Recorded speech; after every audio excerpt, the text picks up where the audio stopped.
welcome to the review of Champions. Today we're going to talk about episode 4, season 2 of The Mandalorian, currently streaming on Disney+. Before we begin, I want to introduce the panel. Let's start with Shadowbiz, all the way from down under, ArArArchStanton from Florida, and Maximura, also from Florida.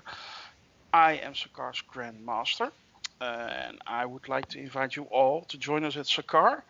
The links will be down below in the description. Become a member and join us on the podcast or review. We'll hope to see you there. Let's start talking about this week's episode. It's called The Siege. We start off with Mando landing on Navarro to get repairs for his banged up Razor Crest.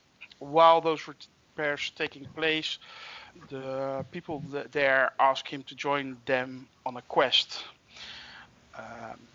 On that quest, he finds some crucial information, and it helps him further on his way. And to me personally, it was a very good episode. But before I give my review, I give the word to ArArArchStanton. I thought it was fun as hell. This episode really built to me. Like, it started off with some fun moments, like some setup moments where you knew what the situation was, but you could tell he was in need of repairs on a ship, for instance. You knew there was some stuff going on the planet that he was coming home to, but they kept escalating nicely the entire time. Never too much. It just started off with a little mission, a little secret spy siege mission. They go in, but then it gets a little more dangerous. Then all of a sudden you've got this bike chase, and I love troopers on bikes, man. It got intense. And it was shot really well. Everything in this episode, the action especially, looked really beautiful. I'll come back to that in a second. But after they take off on the bikes, you've got some really thrilling chase moments. And all of a sudden, TIE fighters, I thought that was great. Yeah. They swoop in. It gets even more intense. And then I got to tell you, when Mando swooped back in sort of at the end, and you've got this final little dogfight aerial battle, I felt that, man. I thought that was really cool and triumphant. The Mandalorian theme came back in as he came by. I thought it was fantastic. I was excited throughout this entire episode. I thought it was great. With this triumph in the air, then you get the Mandalorian theme. I want to say something about that, actually, about that music. I think that the score from Ludwig Göransson is equal or even better than John Williams' original Star Wars score.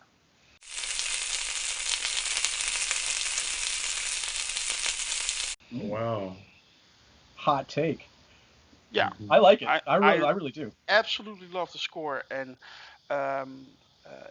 it has a kind of pace to it, and it still has it is iconic already. It's iconic, and I felt that the most exact moment what you just said when the air battle ended, you really had that triumphant feeling, and it was really a great moment, and the score emphasized that, and it worked really well. And then I realized, hey, this score is actually just as good as John Williams' score, if not better. Well, that's debate. I don't want to do online just yet, but I really love the score. So kudos to Ludwig Göransson to create this iconic score. I let the credits play every single time, mostly listening to the score, but also to see some of the art, I guess the production art that they had included for it, but mostly the score. I just sit there and let it play because I sometimes just bring it up on YouTube and listen to it. It's absolutely amazing. I thought it was an excellent episode. Like I said before on the board, because even though the last episode had obviously Bo-Katan, like a major character in the Star Wars mythology, like with the Clone Wars, or was it like the Rebels? Anyway, but the thing is, you saw the Mandalorians. I felt like this episode was better. It's just like touching on what Archer said, like this was more, how would you say, like more well put together, and it wasn't so like rushed. It had some time. So that's why I just liked it better. It was also kind of like a adventure-y in a kind of way. It was just an all-around good episode. But in terms of like John Williams, I'd still say John Williams is better. I mean, I can think of the two major like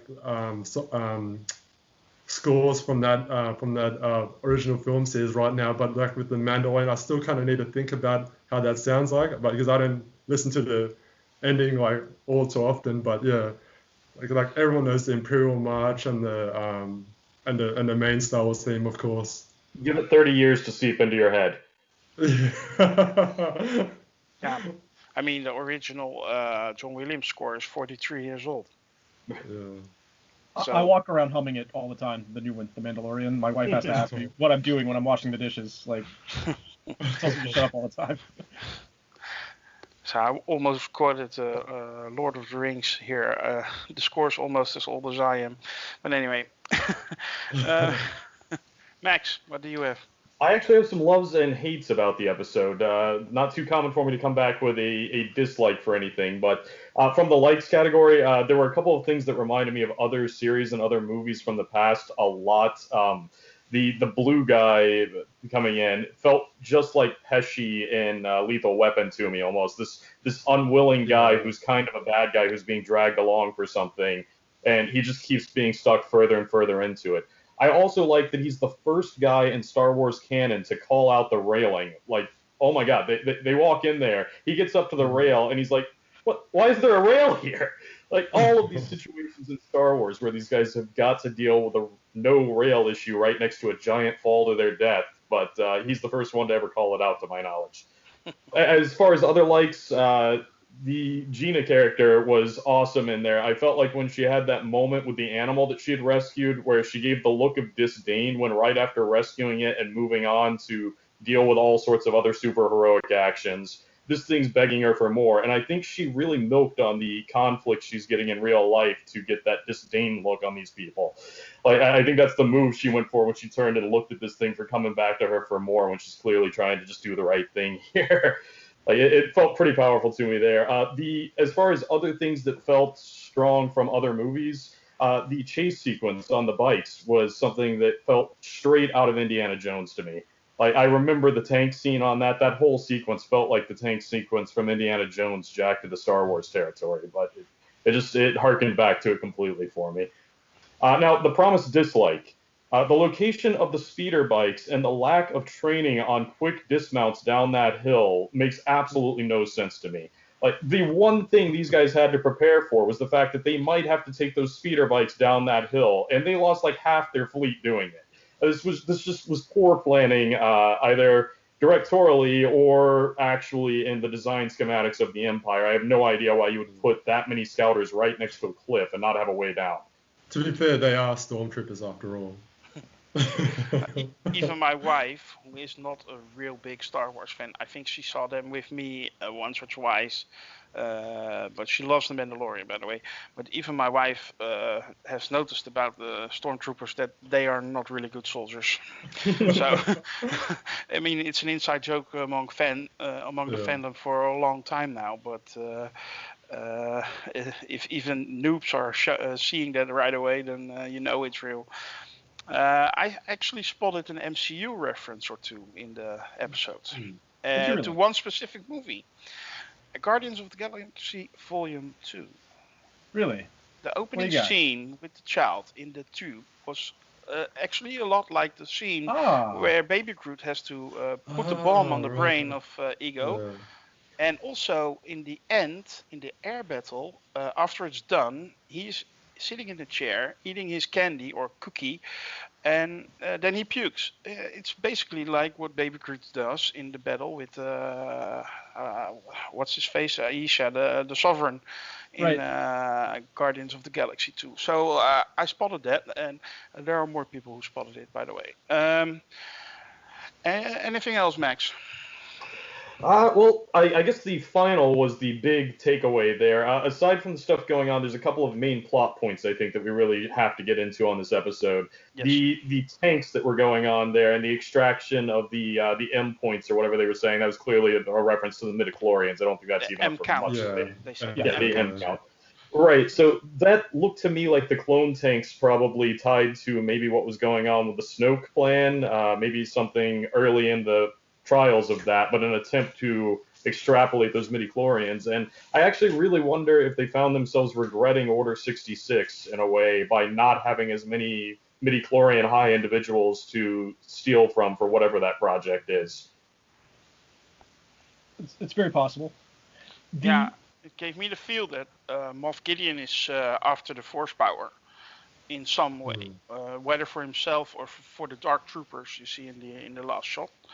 But it seems like he's using some kind of blood transfusion, cloning stuff to get the Force power. Yeah, like in an article I read, it seemed like he was making enhanced soldiers. Yeah. So, so I have a question about that. Like, I knew we were going to get to this. So the science experiment, whatever it was they saw in the tank, which you couldn't really make out specifically what it was, and then the soldiers. I mean, they're clearly related, right? The soldiers are whatever product of whatever they were testing in the tank, right? I have a different take on that. I think this guy is kind of the Hydra operation to the Hitler reign, like the science and trying to come up with all these weird things on behalf of the Empire. I think it could be unrelated advancements in technology that happen to be going on at the same facility. There's an interesting thing about the Dark Troopers that we really have to get into there. They were originally referenced in the Techno Union, and there was a spider-like admiral who was working with the Techno Union at the time. I forget his name. This is from the cartoon show. But they went in there and were using one of the captured clones to be one of the earliest versions of this. First, they started by using their brains to extrapolate their tactics and go against the rebel forces. But then they went on to using it on other clones to keep them in battle longer. And those were like the first versions of the Dark Troopers. But as you got further and further into the Dark Trooper progression, they became more robotic in nature and further away from the original source because they were aging out. Like the clones weren't an effective use at that point because why put old men in there? So it was just this dark move towards being a better and better cyborg battle suit type thing, and they just got more and more powerful. The early versions were okay, but the later versions could be a major problem for both Mando and for Ahsoka if they run into her. So they're enhancing their own soldiers with some sort of concoction of the child's blood? That's what they're doing? I still felt that the midichlorian capture was meant for the purpose of resurrecting or for either reinvigorating the Emperor or for bringing Snoke to life. I'm sure that it was tied to the super soldier thing going on upstairs. I think that was a further advancement of the Techno Union's mission to improve upon soldiers. So just really quickly, this wasn't an intentional reference, but what it reminded me is I don't know if you guys have ever played any of the Final Fantasy series, but in Final Fantasy VII, very early on in the game, they walk into like a similar sort of science lab where you see these like, I guess, soldiers or something. You can't really make it out. It was very similar to this, where you just look into this tank and there's clearly some sort of like biological experiments or something going on there. And then eventually it's a set of experiments that are related to the main villain that you end up fighting, Sephiroth, later in the game. But it's not, you weren't looking like at him, you were just looking at like precursor experiments to that process. So, I mean, I guess it could definitely be Snoke, but I was sort of immediately linking the fact that I didn't think Snoke. It could be, but I was thinking it had to do with those soldiers at the end, just because they were both in the same episode. But maybe it doesn't. Maybe they are somewhat unrelated. Yeah. It gave me the feel that they were experimenting with people, giving them a blood transfusion with midichlorians, and trying to get the Force power into them. So